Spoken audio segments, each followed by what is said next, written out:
Om Sai Ram everyone. Sai Satcharitra chapter 5.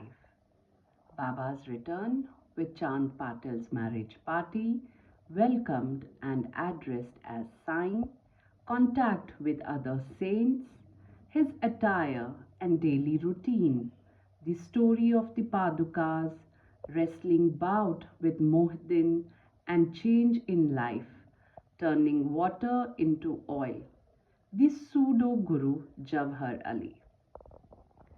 Return with Chand Patel's marriage party.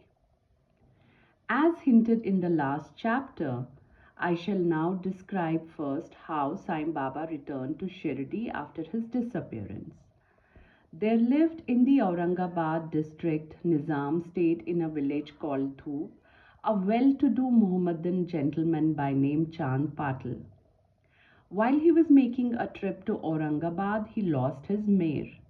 For 2 long months, he made a diligent search but could get no trace of the lost mare. After being disappointed, he returned from Aurangabad with the saddle on his back.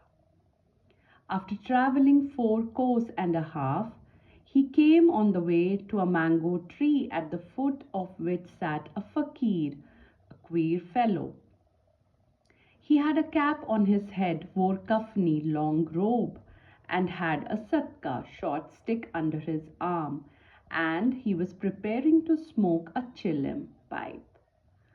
On seeing Chand Patel pass by, he called out to him and asked him to have a smoke and to rest a little. The queer fellow or fakir asked him about the saddle. Chand Patel replied that it was of his mare which was lost some time back. The fakir asked him to make a search in the Nala close by. He went, and the wonder of wonders, he found the mare there. He thought that this fakir was not an ordinary man but an avalya, a great saint. He returned to the fakir with the mare. The chilim was ready for being smoked, but 2 things were wanting: fire to light the pipe, and water to wet the chappi, a piece of cloth through which smoke is drawn up. The fakir took his prong and thrust it forcibly into the ground, and out came a live ember which he put on the pipe. Then he dashed the satka on the ground from where water began to ooze. The chappi was wetted with water. Then wrung out and wrapped around the pipe. Thus, everything being complete, the fakir smoked the chilim and then gave it also to Chand Patel. On seeing all this, Chand Patel was wonderstruck. He requested the fakir to come to his home and accept his hospitality. Next day, he went to Patel's house and stayed there for some time. Patel was a village officer of Dhoop. His wife's brother's son was to be married and the bride was from Shirdi. So Patel made preparations to start for Shirdi for the marriage. The fakir also accompanied the marriage party. The marriage went off well without any hitch. The party returned to Dhoop, except the fakir who stayed back in Shirdi and remained there forever. How the fakir got the name Sai. When the marriage party came to Shirdi, it alighted at the foot of a banyan tree in Bhagat Mahalsapati's field, near Khandoba's temple. The carts were loosened in the open courtyard of Khandoba's temple, and the members of the party descended one by one, and the fakir also got down. Bhagat Mahalsapati saw the young fakir getting down and accosted him, "Ya Sai," "Welcome Sai." Others also addressed him as Sai, and thenceforth he became Sai Baba. Contact with other saints. Sai Baba began to stay in a deserted masjid.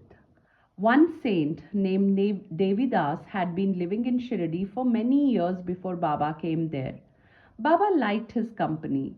He stayed with him in the Maruti temple in the Chavadi and for some time lived alone. Then came another saint by name Janki Das. Baba spent most of his time in talking with him, or Janki Das went to Baba's residence. So also one Vaishya householder saint from Puntambe by name Gangagir always frequented Shirdi. When he first saw Sai Baba carrying pitchers of water in both hands for watering the garden, he was amazed and said openly, "Blessed is Shirdi that it got this precious jewel. This man is carrying water today, but he is not an ordinary fellow. As this land Shirdi was fortunate and meritorious, it secured this jewel." So also one famous saint by name Anand Nath of Yavala Mutt, a disciple of Akalkot Maharaj, came to Shirdi with some people. When he saw Sai Baba, he said openly, "This is a precious diamond in reality. Though he looks like an ordinary man, he is not a ghar, ordinary stone, but a diamond. You will realize this in the near future." Saying this, he returned to Yavala. This was said while Sai Baba was a youngster. Baba's dress and daily routine. In his young days, Sai Baba grew the hair on his head, never had his head shaved. He dressed like an athlete. When he went to Rahata, which is 3 miles from Shirdi, he brought with him small plants of marigold, jai, and jui. And after cleaning them, he planted and watered them. A devotee by name Vaman Tatya supplied him daily with 2 unbaked earthen pitchers. With these, Baba himself used to water the plants. He drew water from the well and carried the pitchers on his shoulders. In the evening, the pitchers were kept at the foot of the neem tree. As soon as they were placed there, they broke as they were made of mud and were not baked. Next day, Tatya supplied 2 fresh pitchers. This course went on for 3 years, and with Sai Baba's toil and effort, there grew a garden. On this site at present stands the big mansion Samadhi Mandir of Baba, which is now frequented by so many devotees. The story of Paduka's footprints under the neem tree. A devotee of Akalkot Maharaj by name Bhai Krishnaji Ali Bhakkar worshipped the photo of Akalkot Maharaj. He once thought of going to Akalkot, Sholapur district, take the darshan of the Padukas, footprints of the Maharaj, and offer his sincere prayers there. But before he could go there, he got a vision in his dream. Akalkot Maharaj appeared in the vision and said to him, "Now Shirdi is my resting place. Go there and offer your worship." So Bhai changed his plan and came to Shirdi, worshipped Baba, stayed there for 6 months and was happy. As a reminiscence of this vision, etc., he prepared the Padukas and installed them on an auspicious day of Shravan, Shaka 1834-1912 AD, under the neem tree with due ceremonies and formalities conducted by Dada Kelkar and Upasani. One Dikshit Brahman was appointed for worship and the management was entrusted to devotee Sagun. Complete version of the story. Mr. B.V. Dev, retired Mamlatdar of Thana and a great devotee of Sai Baba, made inquiries about this matter with Sagun Meru Nayak and Govind Kamlakar Dikshit and has published a full version of the Padukas in Sai Leela, Volume 11, Number 1, page 25. It runs as follows. In 1834 Shaka, 1912 AD, one Dr. Ramrao Kothare of Mumbai came to Shirdi for Baba's darshan. His compounder and his friend Bhai Krishnaji Ali Bhakkar accompanied him. The compounder and Bhai became intimate with Sagun Meru Nayak and G.K. Dikshit. While discussing things, these persons thought that there must be some memorial of Sai Baba's first advent at Shirdi and his sitting under the holy neem tree. They thought of installing Baba's Padukas there and were going to make them of some rough stone. Then Bhai's friend, the compounder, suggested that if this matter was made known to his master, Dr. Ramrao Kothare, he would prepare nice Padukas for this purpose. All liked this proposal and Dr. Kothare was informed of it. He came to Shirdi and drew a plan of the Padukas. He went to Pasni Maharaj in Khandoba's temple and showed him his plan. The latter made many improvements, drew lotus, flowers, conch, disc, mace, etc., and suggested that the following shloka verse regarding neem tree's greatness and Baba's yogic powers be inscribed. The verse was as follows: Sada nimba vrikshasya mooladhivasat sudastravinam tiktam mapyam tam tarum kalpa vrishadikam sadayantham namamishwaram sadgurum sainatham. Upasani's suggestions were accepted and carried out. The Padukas were made in Mumbai and sent to Shirdi with the compounder. Baba said that they should be installed on the Purnima, 15th of Shravan.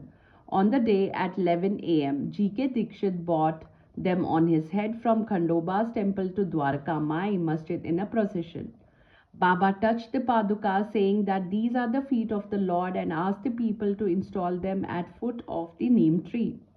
A day earlier, one Parsi devotee of Mumbai named Pasta Sheth sent rupees 25 by money order.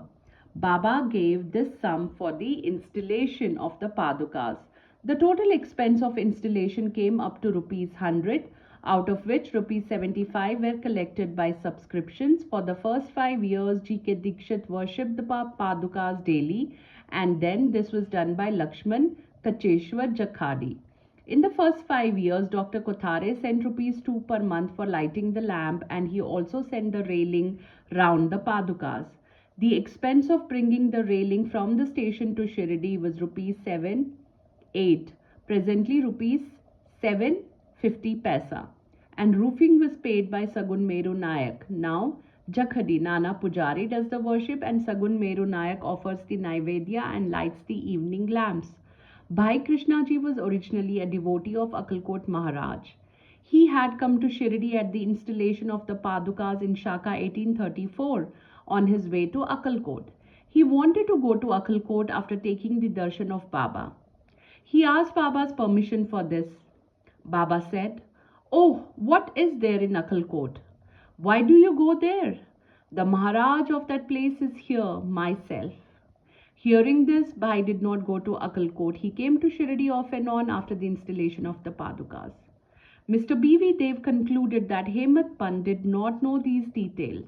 Had he known them, he would not have failed to depict them in his Satcharitra. Wrestling bout with Mohiddin Tambuli and change in lifestyle. To return to other stories of Baba, there was a wrestler in Shirdi by name Mohiddin Tambuli. Baba and he did not agree on some points, and both had a fight. In this, Baba was defeated. Thenceforth, Baba changed his dress and mode of living. He donned the kafni, wore a langot waistband, and covered his head with a piece of cloth. He took a piece of sackcloth for his bed and was content with wearing torn and worn out rags. He always said that poverty is better than kingship, far better than lordship. The Lord is always brother, befriender of the poor. Gangagir was also very fond of wrestling. Once, while he was wrestling, a similar feeling of dispassion descended over him, and at the proper time he heard the voice of an adept saying that he should wear out his body playing with God. So he too gave up samsara and turned towards God realization. He established a mutt on the banks of the river near Puntambe and lived there with his disciples. Sai Baba did not mix and speak with the people. He only gave answers when he was questioned. By day, he always sat under the neem tree, sometimes in the shade of a babool tree near the stream on the outskirts of the village. In the afternoon, he used to walk at random and go at times to Neemgaon. There, he frequented the house of Bala Saheb Dengle. Baba loved Mr. Bala Saheb. His younger brother named Nana Saheb had no son, though he married a second wife. Bala Saheb sent Nana Saheb for taking darshan of Sai Baba, and after some time, with his grace, Nana Saheb got a son. From that time onwards, people began to come in large numbers to see Sai Baba, and his fame began to spread and reached Ahmednagar. From thence, Nana Saheb Chandorkar and Keshav Chidambar and many others began to come to Shirdi. Baba was surrounded by his devotees during day and night. and slept at night in an old and dilapidated masjid. Baba's paraphernalia at this time consisted of a chilim, tobacco, a tumbril, tin pot, long kafni, a piece of cloth round his head, and a satka short stick which he always kept with him. The piece of white cloth on the head was twisted like matted hair and flowed down from the left ear on the back. This was not washed for weeks. He wore no shoes, no sandals. A piece of sackcloth was his seat for most of the day. He wore a kopin, waistcloth band, and for warding off cold, he always sat in front of a dhuni sacred fire facing south, with his left hand resting on the wooden railing. In that dhuni, he offered an oblation of egoism, desires, and always uttered Allah Malik. God is the sole owner. The masjid in which he sat was only of two-room dimensions, where all devotees came and saw him. After 1912, there was a change. The old masjid was repaired and a pavement was constructed. Before Baba came to live in this masjid, he lived for a long time in a place called Takia, where the Ghungru small bells tied on his ankles. Baba danced beautifully and sang with tender love, turning water into oil. Sai Baba was very fond of lights. He used to borrow oil from shopkeepers and keep lamps burning the whole night in the masjid and temple. This went on for some time. The Banyas, who supplied oil gratis, once met together and decided not to give him oil. When, as usual, Baba went to ask for oil, they all gave him a distinct no. Unperturbed, Baba returned to the masjid and kept the dry wicks in the lamps. The Banyas were watching him with curiosity. Baba took the tumbril tin pot, which contained very little, a few drops oil, put water into it and drank it, and then forced it out to fall into the container. After consecrating the tin pot in this way, he again took the water from the tin pot and filled all the lamps with it and lighted them. To the surprise and dismay of the watching Banyas, the lamps began to burn and kept burning the whole night. The Banyas repented and apologized, and Baba forgave them and asked them to be more truthful in future.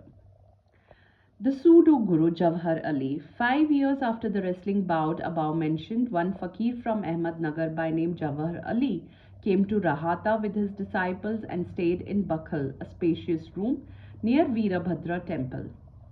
The fakir was learned, could repeat the whole Quran, and had a sweet tongue. Many religious and devout people of the village came to him and began to respect him. With the help of the people, he started to build an idka, a walled enclosure in which Mohammedans pray on Eid day near the Veerabhadra temple. There was some quarrel about this affair, on account of which Jawhar Ali had to leave Rahata. Then he came to Shirdi and lived in the masjid with Baba. People were captured by his sweet talk, and he began to call Baba his disciple.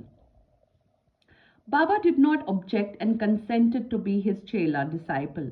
Then both Guru and Chela decided to return to Rahata and live there.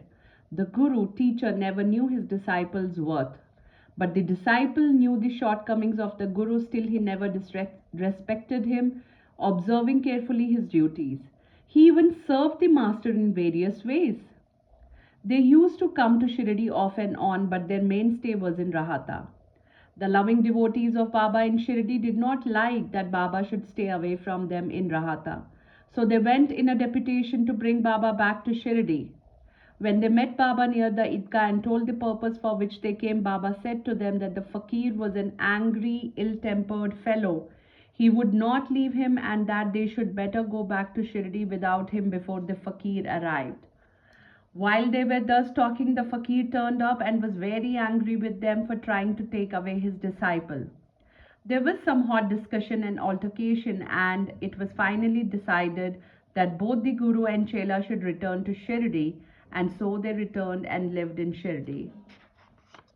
But after a few days, the Guru was tested by Devi Das, and he was found wanting. 12 years before Baba arrived in Shirdi with the marriage party, this Devidas, aged about 10 or 11 years, came to Shirdi and lived in the Maruti temple. Devidas had fine features and brilliant eyes, and he was dispassion incarnate and a dhyani. Many people, namely Tatya Kote, Kashinath, and others, regarded him as their guru. They brought Jawhar Ali in his presence, and in the discussion that followed, Jawhar was worsted and fled from Shirdi. He went and stayed in Bijapur and returned after many years to Shirdi and prostrated himself before Sai Baba. The delusion that he was Guru and Sai Baba his Chela was cleared away, and as he repented, Sai Baba treated him with respect. In this case, Sai Baba showed by his conduct how one should get rid of egoism and do the duties of a disciple to attain the highest end, that is realization, self realization.